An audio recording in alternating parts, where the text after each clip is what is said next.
Cameron, let's have a look at your revision first and then go into your heavy and light ball assignment.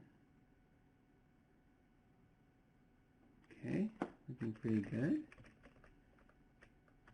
Spacing, definitely much better.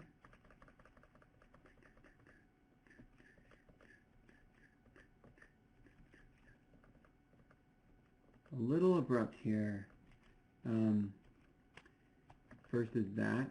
I would bring this down to like right here, but that's overall that's looking pretty good. And yeah, looks good. Great job. Note still applies that, you know, again, this doesn't take off for your grade, but once you present it and put it on your progress reel, turn off the NURBS curves and maybe put a texture on there, or just, you know, with the advanced ball, it has that brown bar through it, so you don't need those controllers on there, and then have it start off screen. So just to do that once you turn in your progress reel. Other than that, looks good. Okay, heavy and light ball. Heavy and light ball.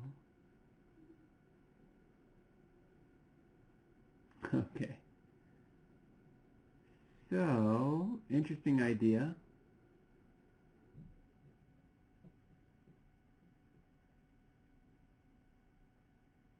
Cool. I like your composition. I think that is you're leading the eye over, you know, you're starting the eye over here, and you're leading it over here, and then that in turn leads it over there. So that's a really good job of telling the audience where to look. That's a great example of that. Now, let me see a few things. I feel like, okay, yeah, you're getting the edge of that. So I was going to say you could bring the camera closer, but because if you did that, then you would get a little bit too close to the edge of the screen here. So I wouldn't recommend that. Your composition overall is good. Now, the problems that I see, they're pretty minor, but they make a big difference, if that makes sense. Like there's a few little things that, you know, technically aren't working, and so that makes it seem like they're bigger things. But if, you know, with a few fixes, a few tweaks, it'll come together. Now, again, going back to what I was saying with your last assignment, presentation is a very important thing, and for this one, it's even more important that we have like just a little bit more basis on where the ball is starting. And this ball, I feel like it's starting in midair, and like right in the middle of your shot isn't really helping things too much. Now, I know you have 120 frames to work with, and so it's kind of like one of those things where if you added more frames and made it and put it off screen, that would bring you over the frame limit. But I feel like where it's starting right now is it's almost a little abrupt. Like it's one of those things where it just doesn't really it kind of takes me out of the whole piece, like the whole animation, because it's just abruptly starting, and because it starts so soon, we don't really have time as an audience to really understand what's happening. It's like all of a sudden there's a blue ball floating in the air. So what I would recommend here is perhaps having this ball, the heavy ball, start on like a little platform, right? And I want to bring it closer because, again, we have to think about our frames. And let's see, this might,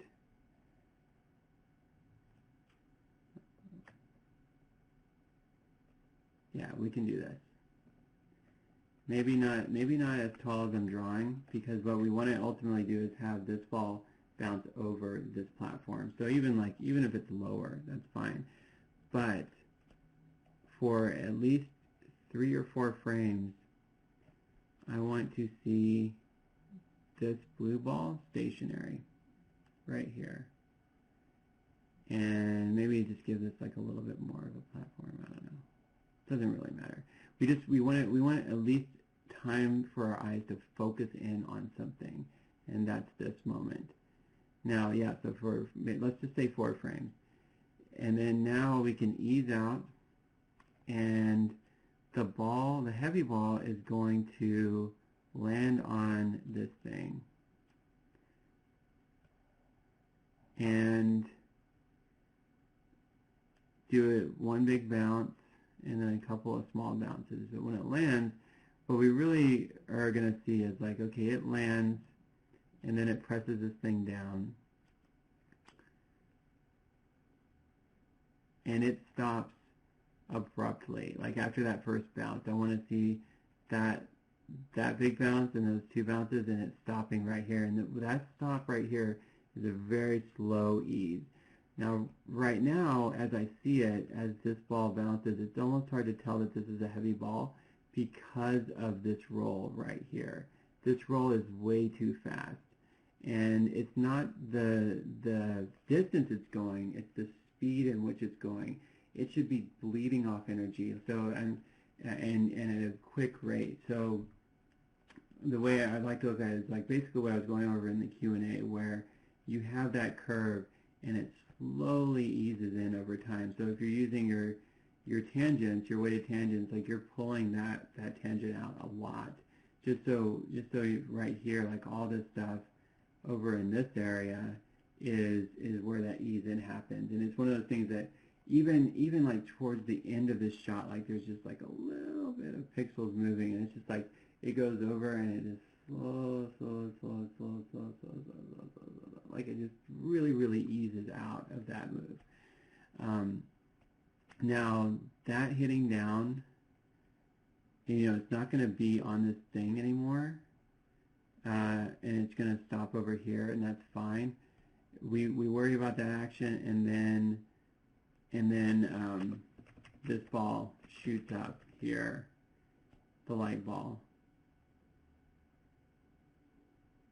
And that looks really good. I like the light ball.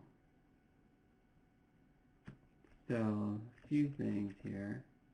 Let me just go through. So, take out this frame altogether. You can go from there to there. You see how it's like it almost stops that action. You want it to be pretty abrupt. So it can go from there to there, there to there. Brings it up. That's good. That's good. And then, yeah, that timing with that action is working pretty well. And then the way it eases in, or the way it eases to a stop is working pretty well too. I would probably want it to ease a little bit longer, but you, again, don't have that much time to work with, and what it's doing now within the frame limit is working pretty well. So it's really a matter of making that heavy ball work to your advantage and really reinforcing that ball is heavy. So, and again, the presentation of everything, the way you're staging it is very important as well. So yeah, that's it, Cameron. It looks good. Just and it's a clever idea, and I like the way that you're presenting this. But yeah, just keep going with it, and let me know if you have any questions. All right, thanks, Cameron.